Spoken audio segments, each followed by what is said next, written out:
Far across the seas from Faerun lies a forgotten continent, one of vast empires, sacred mountains, spirit-haunted forests, and ancient codes of honor.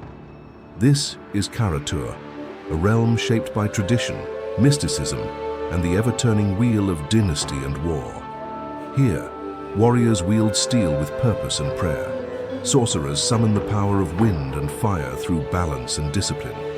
Gods walk alongside ancestors, and shadows stretch from palace walls to the mountain shrines beyond. Every blade carries a lineage. Every spirit has a name. Every oath echoes through generations.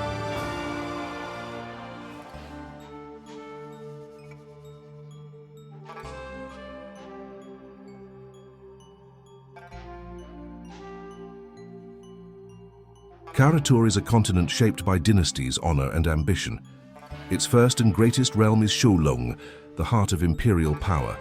Ruled from its capital, Lung, this empire has seen 9 dynasties over centuries. Guided by a rigid bureaucracy, Confucian-inspired philosophy, and the Celestial Emperor's will. It stretches from rice-filled southern lowlands to the fortified northern frontiers.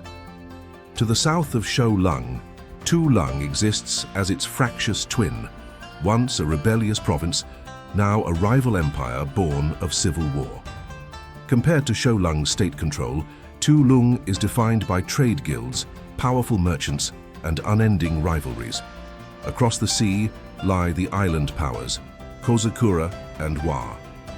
Kozakura, shaped by feudal houses and samurai states during its Sengoku era, walks a path of warrior tradition and noble intrigue. Wa, rooted in Edo-style isolationism, venerates order and strict hierarchy. Though they share cultural origins, Kozakura's ambition and Wa's restraint often place them at odds. Across the plains roam the nomadic horse lords of the Hordelands, stirring trouble across borders like flowing rivers of steel and fury. Far to the west, in the high mountains, Tabot stands apart, born of a spiritual exodus from Shou Lung. It is a land ruled by militant monks of the path of enlightenment, thriving in fortified monasteries that resist imperial control. Beyond the great empires lie lesser-known lands, each with its own stories etched into the earth.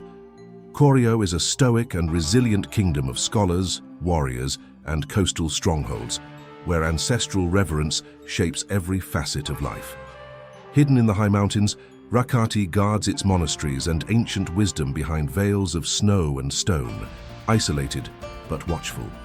To the south, Bawa stretches across lush island chains, where trade, ritual, and volcanic power define a people shaped by sea and spirit.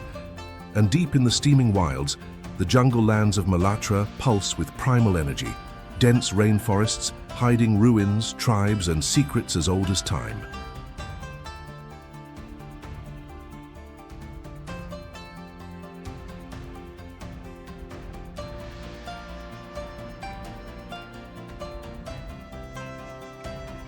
Most of Kara-Tur's great empires are ruled by humans, yet humanity here is far from uniform. In the sprawling empire of Shou Lung, the people value order, tradition, and celestial harmony. In neighboring Tu Lung, ambition and commerce drive a restless society shaped by rebellion and pride. Far to the east, the island realms of Kozakura and Wa cling to ancestral codes and clan honor. Some humans live in the icy north, others in the deep jungle, and others still travel the steppes as nomads, never calling one place home. Their cultures differ, but they share a gift for survival, for reinvention, and for carving nations from myth and soil alike. Among the peaks and wooded highlands dwell the korobokuru, a short, broad-shouldered folk known for their grit and honesty. Where humans raise cities, korobokuru dig into the mountains, building stone halls warmed by hearthlight and kinship. They distrust luxury, favoring simple living, sturdy craft, and family bonds. Though wary of outsiders, they are fiercely loyal once trust is earned. Hidden in groves, temples, and quiet villages are the spirit folk, born of the rivers, forests, and winds themselves. Their features are serene, their movements graceful, and their voices echo with the calm of the natural world. Some say they are descendants of nature spirits, Others believe they are the dreams of the land given form. They live in balance with the world, often unseen, guiding the flow of fate rather than forcing it.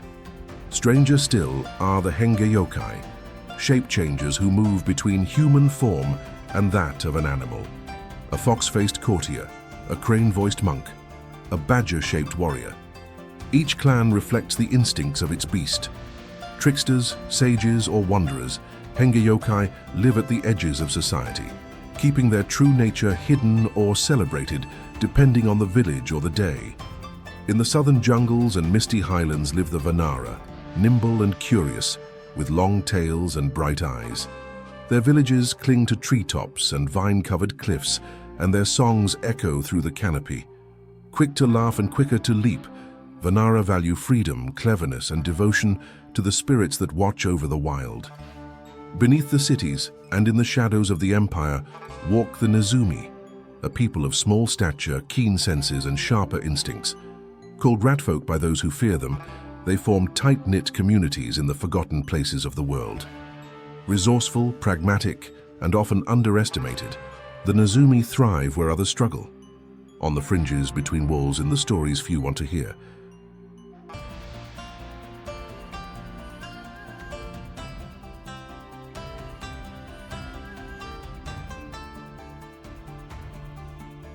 In Kara-Tur, honor and skill are as essential as breath.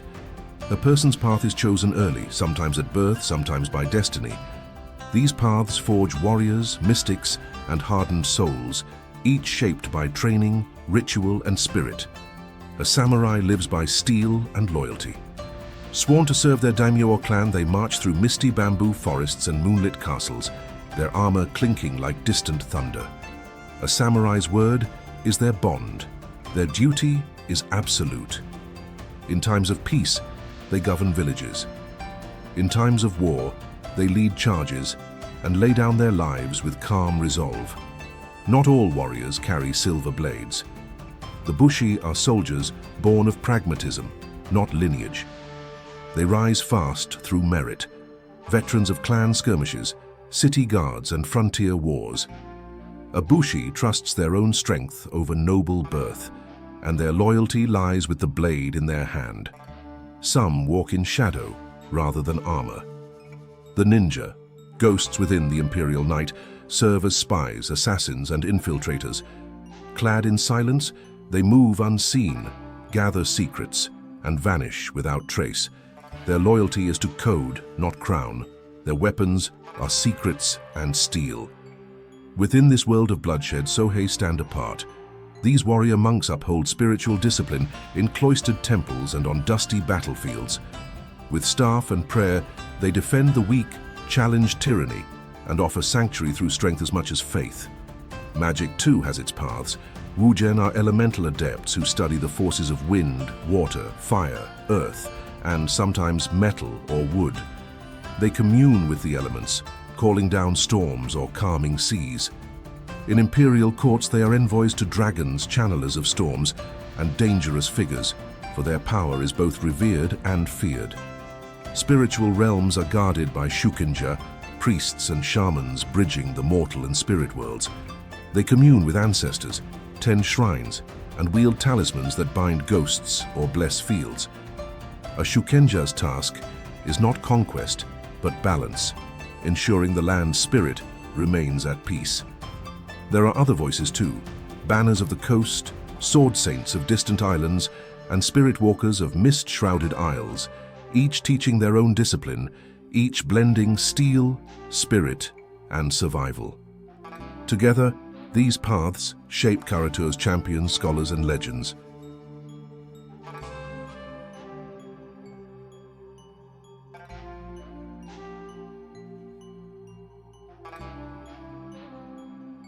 Beneath every mountain, over every palace, and within every heart, the spirits of Kara-Tur whisper. They are not distant gods, but living forces, part of a vast celestial bureaucracy that binds heaven to earth. At the apex sits the Celestial Emperor, seated on his jade throne in the mirror of heaven. He rules not only mortals but spirits, dragons, and elemental forces, maintaining balance through an ancient code. Beneath him stand the 9 immortals, divine dragons incarnate, each overseeing a fundamental virtue: honor, compassion, justice, artistry, and the rest. Their presence permeates the land. Blessings at harvest, justice in courts, poetry in festivals, courage in war. In Shou Lung, followers of the path of enlightenment honor the ancestors and the 9 immortals. Every field plowed at the new year, every vow spoken at the ancestral shrine, it all weaves into the fabric of cosmic harmony. Heroes strive to reflect the virtues of the immortals. Yet spirits serve more than reverent ceremony.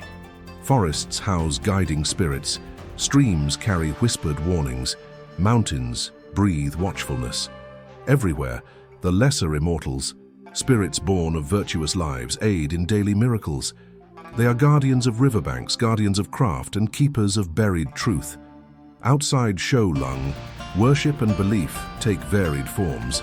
The island folk give offerings to elemental dragons of wind and rain. In Tabot, 4 warrior spirits stand sentinel over each quarter of the land, protectors of the people when mortal armies sleep. The stories of Kara-Tur do not end. They fade into mist, retreating down winding mountain roads and across jade-colored seas. Its empires rise with celestial mandate and fall beneath the weight of ambition. Kara-Tur is a land of ceremony and secrets, of honor balanced on the edge of a blade. Its lore stretches deep into the past, and the echoes of its legends will never truly vanish. Be sure to like and subscribe if you've enjoyed this journey across the lands beyond the sunrise. But our next voyage leads to stranger skies, to Spelljammer, where magic-fueled ships sail across the stars, asteroid cities drift in the void, and every world is just one portal away. Leave gravity behind. Step into wild space. The stars are calling.